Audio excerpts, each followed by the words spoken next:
Kumusta mga ka-tips? Welcome sa ating panibagong video na puno ng diskarteng pang-career. Sa mundong ito ng pagtatrabaho, hindi sapat na masipag ka lang. Dapat ay wise ka rin sa bawat galaw mo sa loob ng kumpanya. Ngayong araw, hihimayin natin ang 5 na mahahalagang aral na magsisilbing gabay mo para hindi ka ma-exploit at lalong umangat ang iyong value bilang isang professional.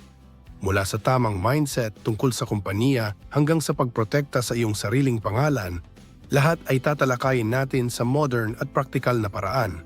Kaya naman, siguraduhin mong panoorin at tapusin ang buong video na ito dahil sa huling bahagi ay ibabahagi ko ang pinakaimportanteng impormasyon at aral na siguradong magpapabago sa pananaw mo sa iyong trabaho at kinabukasan. Handa ka na ba? Tara, simulan na natin! Bago natin simulan, paki-like naman ng video nating ito dahil malaking tulong na po yan sa mga content creator na kagaya namin. Maraming salamat po. Aral 1. Ang kumpanya ay negosyo, hindi ito pamilya. Maniwala ka man o sa hindi, ang unang lesson na dapat mong itanim sa isip mo ay ang katotohanang ang kumpanya ay isang business entity at hindi isang extension ng iyong pamilya. Maraming Pinoy ang nadadala sa tinatawag nating emotional attachment sa trabaho dahil sa culture nating mga Pinoy na mapagmahal at loyal. Pero kailangan mong intindihin na ang primary goal ng anumang kumpanya ay ang kumita ng pera o mag-generate ng profit. Kapag sinabi nilang family kayo sa opisina, madalas ay ginagamit lang itong strategy para mas lalo kang maging dedicated at kung minsan ay para mapapayag ka sa mga bagay na labas na sa iyong obligasyon. Hindi ito pagiging bitter o pagiging nega, kundi ito ay pagtanggap sa reality ng corporate world para hindi ka masyadong masaktan o mabigla kapag nagkaroon ng mga biglaang desisyon tulad ng layoffs o restructuring. Tandaan mo na ang kumpanya ay may budget na sinusunod at ang bawat empleyado ay itinuturing na asset na dapat nagbibigay ng return on investment. Kaya mahalagang panatilihin ang professional na distansya. Dahil dito, napakahalaga na matuto kang mag-set ng tinatawag nating professional boundaries para hindi ka ma-exploit sa loob ng kumpanya. Bilang isang madiskarteng ka-tips, kailangan mong malaman kung kailan ka dapat humindi sa mga extra na utos na wala naman sa job description mo, lalo na kung wala itong bayad o hindi naman makakatulong sa career growth mo. Hindi ibig sabihin na magiging tamad ka na, kundi magiging selective ka lang sa kung saan mo ibubuhos ang iyong energy at oras para hindi ka ma-burnout ng mabilis. Maraming kababayan natin ang nagiging yes man sa pag-aakalang ito ang susi sa promotion, pero ang totoo ay mas nire-respeto ang mga taong alam ang kanilang worth at marunong mag-negotiate ng kanilang limitasyon. Isipin mo na ang iyong serbisyo ay isang produkto na binibili nila, kaya dapat ay patas ang palitan ng iyong effort at ng compensation na natatanggap mo mula sa kanila araw-araw.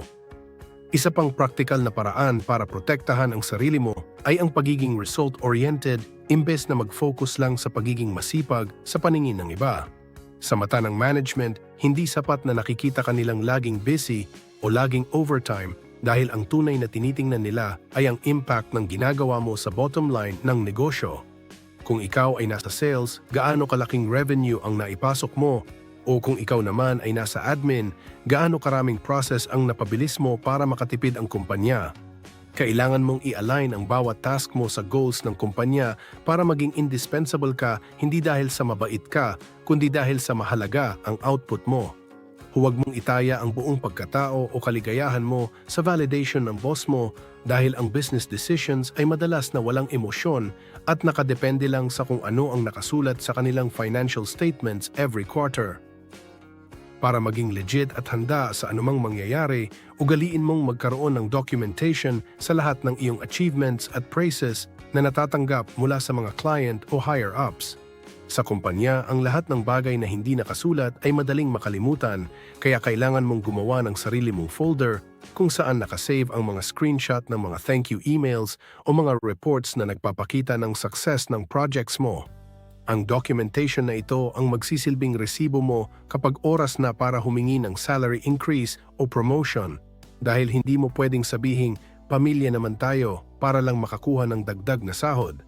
Ito rin ang proteksyon mo kung sakaling magkaroon ng hindi pagkakaintindihan sa trabaho dahil mayroon kang hard evidence ng iyong performance na pwedeng ipakita sa HR o sa management anumang oras. Panghuli, ang pinaka-importanteng actionable guide na dapat mong gawin ay ang pagkakaroon ng exit strategy habang ikaw ay nasa loob pa ng kumpanya. Huwag mong hintayin na magkaroon ng problema bago mo ayusin ang iyong resume o bago ka mag-reach out sa iyong network dahil ang tunay na loyalty ay dapat ibigay sa iyong sariling pangarap at sa iyong pamilya sa bahay. Panatilihing updated ang iyong LinkedIn profile at laging maging bukas sa mga bagong opportunities sa labas dahil ang security sa trabaho ay isang illusion lang sa modernong panahon.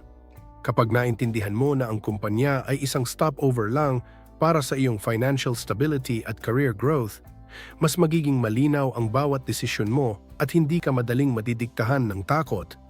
Gamitin mo ang kumpanya para matuto at kumita, pero laging tandaan na ikaw ang CEO ng sarili mong buhay at kailangan mong unahin ang iyong kinabukasan higit sa anupaman. Aral 2. Master ang internal politics ng may integridad. Sa mundo ng trabaho, hindi sapat na magaling ka lang sa technical skills mo dahil kailangan mo ring matutunan ang sining ng pakikitungo sa iba o ang tinatawag nating internal politics. Maraming Pinoy ang naiirita kapag naririnig ang salitang politika sa opisina dahil iniisip nila na ito ay tungkol lang sa sipsipan o lagayan. Pero sa modernong approach, ito ay tungkol sa pag-unawa sa human dynamics at power structure ng kumpanya. Ang pagmaster sa aspetong ito ng may integridad ay nangangahulugang alam mo kung paano gumalaw sa loob ng organisasyon nang hindi mo kinakailangang ibenta ang iyong kaluluwa o tapakan ang ibang tao. Isipin mo ito bilang isang laro ng chess kung saan kailangan mong basahin ang board at kilalanin ang bawat player para maging smooth ang daloy ng iyong mga proyekto at hindi ka basta-basta maharang sa mga mahahalagang desisyon. Kapag alam mo kung paano mag-navigate sa office politics, mas mapapadali ang pag-approve sa mga request mo at mas mabilis mong makukuha ang suporta na kailangan mo para magtagumpay sa iyong role. Ang unang step para maging epektibo rito ay ang pag-identify sa mga tunay na decision makers sa loob ng inyong opisina na hindi lang nakadepende sa kung ano ang nakasulat sa organizational chart. Minsan, ang may pinakamalakas na boses ay hindi ang manager kundi ang senior employee na matagal na sa kumpanya o kaya naman ay ang executive assistant na pinagkakatiwalaan ng boss. Bilang isang madiskarteng ka-tips, obserbahan mo kung kanino lumalapit ang mga tao kapag may kailangang ayusin ng mabilis o kung kaninong opinyon ang huling pinapakinggan sa mga meeting. Bumuo ka ng maayos at professional na relasyon sa mga key influencers na ito sa pamamagitan ng pagiging matulungin at pagpapakita ng respeto sa kanilang expertise. Hindi ito pagiging plastic, kundi ito ay pagkilala sa informal power structure na umiiral sa bawat kumpanya para hindi ka mapunta sa maling panig kapag may mga mahahalagang pagbabagong mangyayari sa inyong departamento. Kasabay nito, kailangan mong umiwas sa pagiging office marites o ang pagsali sa mga tsismisan na madalas na sumisira sa career ng marami nating kababayan. Ang impormasyon ay itinuturing na power sa loob ng kumpanya, pero kapag ginamit mo ito sa maling paraan tulad ng pagpapakalat ng hindi kumpirmadong balita tungkol sa inyong mga kasamahan, ikaw mismo ang magmumukhang unprofessional sa mata ng management. Makinig ka lang sa mga usap-usapan para magkaroon ka ng idea sa sitwasyon ng kumpanya. Pero huwag na huwag kang magdadagdag o magpapasa ng mga toxic na kwento na walang kinalaman sa trabaho. Ang isang tunay na leader at professional ay kilala sa pagiging maingat sa pananalita at sa pagpapanatili ng confidentiality lalo na sa mga sensitibong issue.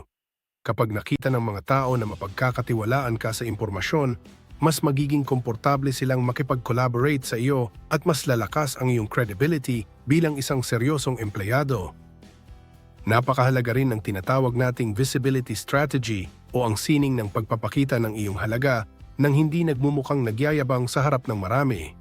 Huwag kang makontento sa pagiging silent worker na naghihintay lang na mapansin ng boss dahil sa dami ng ginagawa ng mga heads, madalas ay hindi nila nakikita ang effort mo. Gamitin mo ang mga status updates o regular reports para i-highlight ang progress ng iyong work at ang mga challenges na nagawa mong malampasan ng mag-isa. Sa bawat email o meeting, siguraduhin na ang focus ay laging sa kung paano nakatulong ang ginawa mo sa team goals kaysa sa pagsasabing ako ang gumawa niyan. Sa paraang ito, nagiging visible ang iyong contribution sa paraang natural at professional. Kaya kapag oras na ng promotion, hindi na sila magtataka kung bakit ikaw ang napili dahil malinaw sa kanila ang track record mo mula day one. Panghuli, kailangan mong matutunan ang power of allies at conflict management para maging matatag ang iyong posisyon sa kumpanya. Magkaroon ka ng mga kakampi hindi lang sa loob ng iyong team kundi maging sa ibang departamento tulad ng IT, Finance o HR dahil sila ang makakatulong sa iyo kapag na-stuck ang iyong mga paperwork o tech issues. Tratuhin mo ang lahat ng may pantay na respeto mula sa guard hanggang sa CEO dahil hindi mo alam kung kailan mo kakailanganin ang tulong ng bawat isa. Kapag naman nagkaroon ng conflict sa isang kasamahan, huwag mo itong idaan sa parinig sa social media o sa mga group chat dahil pinapakita lang nito ang kawalan ng maturity. Harapin ang problema ng one-on-one sa isang professional na usapan, humanap ng common ground, at laging unahin ang solusyon kaysa sa pride para mapanatili ang maayos na working environment para sa lahat. Aral 3. Huwag maging best sa isang bagay lang. Sa panahon natin ngayon na napakabilis ng pagbabago sa teknolohiya at sa paraan ng pagpapatakbo ng negosyo, ang pagiging specialist sa iisang skills lang ay itinuturing na malaking risk para sa iyong career. Maraming mga katips ang nakukumpante dahil pakiramdam nila ay master na nila ang kanilang kasalukuyang role. Pero dapat mong tandaan na ang mga kumpanya ay laging naghahanap ng paraan para maging efficient. At kung minsan ay pinapalitan ng automation o AI ang mga paulit-ulit na gawain. Ang modernong approach na dapat mong gawin ay ang pagiging T-shaped professional kung saan malalim ang kaalaman mo sa main job mo. Pero malawak din ang alam mo sa iba pang mga aspeto ng negosyo. Huwag kang matakot na lumabas sa iyong comfort zone at mag-aral ng mga bagay na akala mo ay hindi mo kailangan dahil ang flexibility mo ang magiging pinakamalakas mong sandata para hindi ka basta-basta mapalitan ng kahit na sinong tao o machine sa hinaharap. Ang unang actionable step na pwede mong gawin ay ang tinatawag nating upskilling outside your role o ang pagkuha ng mga skills na complementary sa ginagawa mo ngayon. Halimbawa, kung ikaw ay nasa sales o marketing, napakalaking tulong kung pag-aaralan mo ang basic data analysis o kung paano gumamit ng mga tools para sa visualization ng mga reports. Hindi mo kailangang maging expert agad, ang mahalaga ay naiintindihan mo ang logic sa likod nito para kapag may bagong project, ikaw ang unang maiisip na ilagay sa leadership position dahil multi-talented ka. Ang mga kumpanya ay mas gustong mag-promote ng mga taong kayang kumonekta ng iba-ibang dots sa loob ng opisina kaysa sa mga taong sumusunod lang sa manual at ayaw nang matuto ng iba. Isipin mo na ang bawat bagong skill na natututunan mo ay parang dagdag na insurance sa iyong trabaho na magliligtas sa iyo sa oras ng kagipitan o mass layoffs. Kasabay nito, kailangan mong pag-aralan ang business language ng kumpanyang pinagtatrabahuhan mo para malaman mo kung paano sila talaga kumikita ng pera. Maraming empleyado ang walang pakialam sa financial side ng kumpanya basta makuha lang ang sahod nila tuwing 15 at 30. Pero ito ay isang maling mindset kung gusto mong umangat sa corporate ladder. Alamin mo kung ano ang mga top products nila, kung sino ang kanilang mga competitors, at kung ano ang mga challenges na kinakaharap ng inyong industriya sa kasalukuyan. Kapag naintindihan mo ang bigger picture, mas magiging madali para sa iyo na magbigay ng mga suggestions na talagang makakatulong sa growth ng business at hindi ka lang basta command and control worker. Ang kaalamang ito ay magbibigay sa iyo ng confidence na makipag-usap sa mga higher management dahil pareho na kayo ng lengguwaheng ginagamit at nakikita nila na may malasakit ka sa tagumpay ng buong organisasyon. Dapat mo ring yakapin ang tech literacy at huwag kang matatakot sa mga bagong software o AI tools na ipinapatupad sa inyong opisina. Maraming mga kababayan natin ang nai-stress kapag may bagong system na kailangang aralin, pero bilang isang wise na ka-tips, dapat mong makita ito bilang isang opportunity para maging go-to person sa inyong team. Maging pioneer ka sa paggamit ng mga bagong tools na ito at huwag kang mag-atubiling ituro ito sa iyong mga kasamahan para lalong tumaas ang iyong value bilang isang team player. Ang pagiging tech-savvy ay hindi na lang opsyon sa modernong panahon kundi ito ay requirement na para manatiling relevant sa anumang field. Kapag nakita nila na mabilis kang mag-adapt sa mga pagbabagong teknolohikal, mas magkakaroon sila ng tiwala na bigyan ka ng mas malalaking responsibilidad na may kaakibat na mas mataas na compensation. Panghuli, mag-focus ka sa pag-develop ng iyong communication skills at mga transferable skills na magagamit mo kahit saan ka man mapunta sa mundo. Ang galing mo sa pagpapaliwanag ng mga komplikadong ideya sa simpleng paraan, ang iyong leadership skills, at ang iyong galing sa problem solving ay mga bagay na hindi nawawalan ng value kahit lumipat ka pa ng ibang industriya. Huwag mong limitahan ang sarili mo sa kung ano lang ang nakasulat sa iyong kontrata ngayon dahil ang tunay na career growth ay nangyayari kapag handa ka ng mag-take ng risks base sa mga skills na naipon mo. Siguraduhin mo na ang bawat taon na lumilipas sa kumpanya ay hindi lang dagdag sa tenure mo kundi dagdag sa listahan ng mga bagay na kaya mong gawin ng mahusay. Sa huli, ang iyong versatility ang magbibigay sa iyo ng kalayaan na pumili ng trabahong gusto mo sa halip na ikaw ang nagmamakaawa na kunin ng mga kumpanya. Aral 4, protektahan ang iyong mental at financial health. Sa sobrang pagmamahal natin sa ating trabaho at sa kagustuhang mapatunayan ang ating galing, madalas nating nakakalimutan na ang kumpanya ay madaling makakahanap ng kapalit sa oras na tayo ay magkasakit o hindi na kayang mag-perform. Pero para sa iyong pamilya at sa mga taong nagmamahal sa iyo, ikaw ay irreplaceable o walang katumbas kaya dapat mong unahin ang iyong sarili. Ang modernong approach sa career ngayon ay hindi na tungkol sa pagpapakamatay sa trabaho kundi sa pagpapanatili ng balanse para tumagal ka sa industriya. Bilang isang madiskarteng ka-tips, kailangan mong maintindihan na ang iyong katawan at isipan ang iyong puhunan. At kung pababayaan mo ito, mawawalan ka rin ng kakayahang kumita ng pera sa long run. Ang pag-aalaga sa sarili ay hindi pagiging makasarili, kundi ito ay isang smart business decision para masiguro na palagi kang nasa top condition kapag kailangan mong humarap sa mga hamon ng buhay. Ang unang practical na step na dapat mong gawin ay ang paggamit ng iyong leave credits dahil karapatan mo iyan at hindi lang basta dekorasyon sa iyong employment package. Huwag kang makinig sa mga maling paniniwala na ang hindi pag-absent sa loob ng 365 days ay isang medalya ng karangalan, lalo na kung ang kapalit nito ay ang iyong mental health. Gamitin mo ang iyong vacation leave para mag-reset at mag-spend ng time kasama ang iyong mga mahal sa buhay at gamitin ang sick leave kapag kailangan talaga ng katawan mo ng pahinga. Ang pagtatrabaho habang pagod o may sakit ay nagre-resulta lang sa madaming error at mababang quality ng output na lalo lang makakasira sa iyong reputasyon. Isipin mo na ang mga leave credits na ito ay bahagi ng iyong compensation, kaya kung hindi mo ito gagamitin, para mo na ring ibinalik ang bahagi ng iyong pinaghirapang sahod sa kumpanya nang walang kapalit. Kasabay nito, kailangan mong bumuo ng isang financial buffer or emergency fund para hindi ka laging nakadepende sa iyong susunod na sahod o paycheck. Maraming mga kababayan natin ang nananatili sa mga toxic na kumpanya o napagtitiisan ang mga masasamang boss dahil wala silang ipon at takot silang mawalan ng pambayad sa kuryente at upa. Kung mayroon kang nakatabing pera na katumbas ng 3 to 6 months ng iyong expenses, magkakaroon ka ng leverage at peace of mind na hindi ka basta-basta madidiktahan ng takot. Ang financial freedom na ito ang magbibigay sa iyo ng lakas ng loob na mag-negotiate o kaya naman ay umalis kung sakaling hindi na maganda ang trato sa iyo sa opisina. Simulan mo sa pagtatabi ng kahit small amount bawat sahod hanggang sa lumaki ito dahil ang tunay na seguridad ay hindi nanggagaling sa kumpanya kundi sa sarili mong diskarte sa pera. Napakahalaga rin na matutunan ang tinatawag nating work-life integration kung saan naglalagay ka ng malinaw na harang sa pagitan ng iyong trabaho at ng iyong personal na buhay. Sa panahon ng smartphones at group chats, madaling pumasok ang trabaho kahit nasa loob ka na ng bahay o kahit oras na ng iyong pagtulog, kaya kailangan mong mag-set ng rules.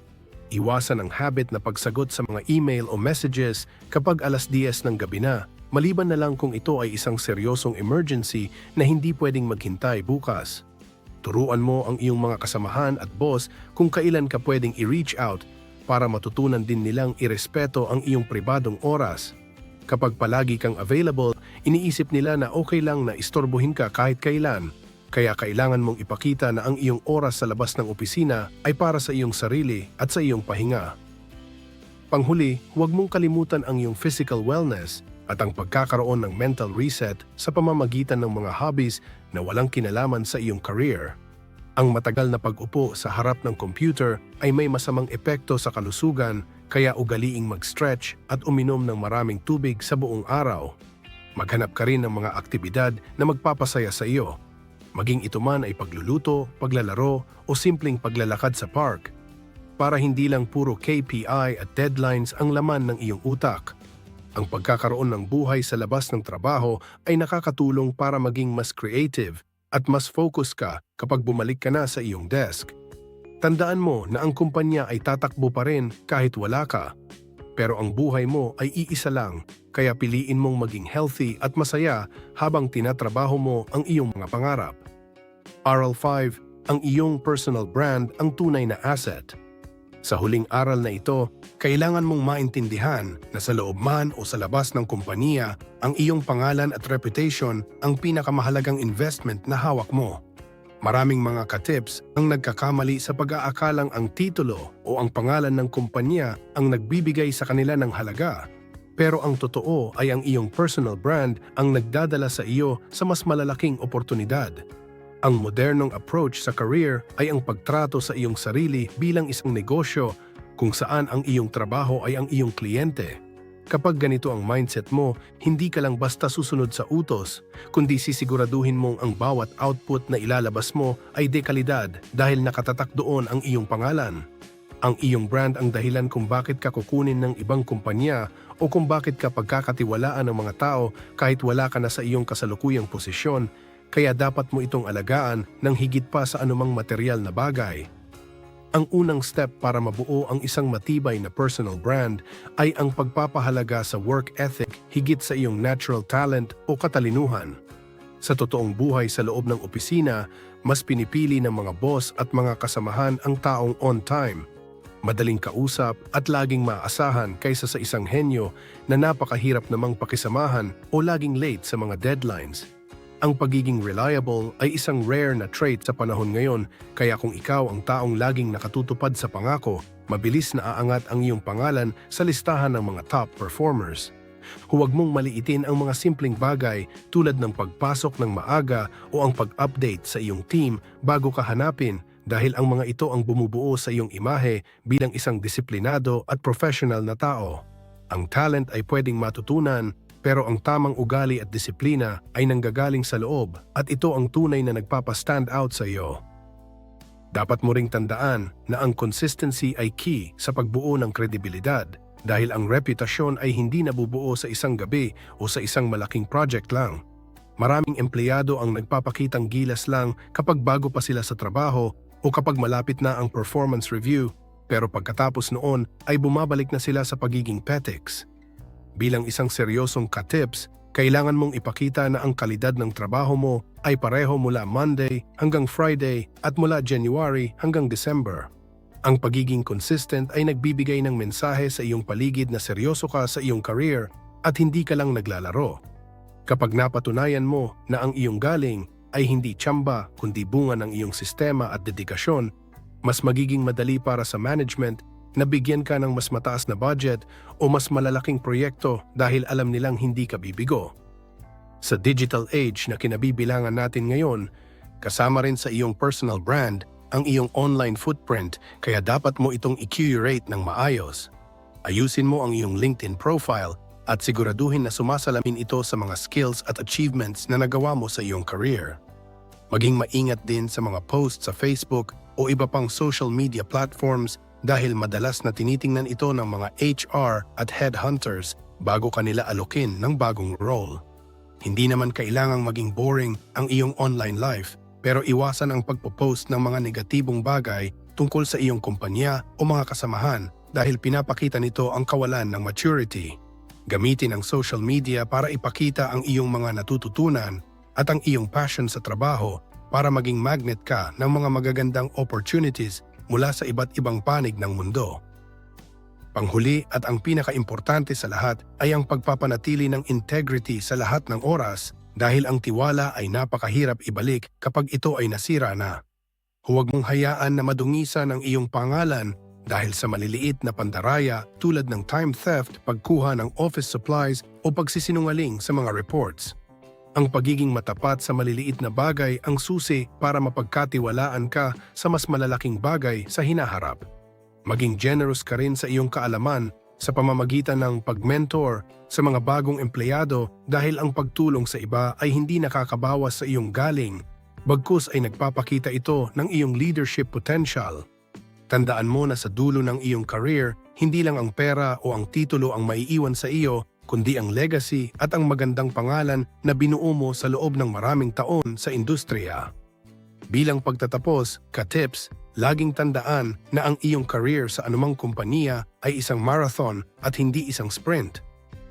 Ang 5 na aral na tinalakay natin mula sa pag-unawa na ang kumpanya ay isang business hanggang sa pagbuo ng iyong sariling personal brand ay ang iyong magiging baluti sa mapanghamong mundo ng corporate. Huwag mong kakalimutan na ikaw ang driver ng sarili mong buhay. Ang kumpanya ay sasakyan lamang para marating mo ang iyong mga pangarap. Protektahan mo ang iyong mental health at financial stability dahil ito ang magbibigay sa iyo ng tunay na kalayaan at peace of mind. Magpatuloy sa pag-aaral ng mga bagong skills at laging gumalaw ng may integridad sa lahat ng iyong pakikipag-ugnayan. Sa huli, ang pinakamahalagang investment ay hindi ang oras na ibinibigay mo sa iba, kundi ang pagpapahalaga at pag-aalaga na ibinibigay mo sa iyong sarili. Maraming salamat sa panonood at hanggang sa muli nating tips para sa tagumpay. Paki-like ang videong ito kung nagustuhan ninyo, mag-comment sa baba kung ano ang natutunan nyo dito. At para sa mga iba pang content like this, mag-subscribe kayo sa ating YouTube channel ang Tips in Life. Maraming salamat!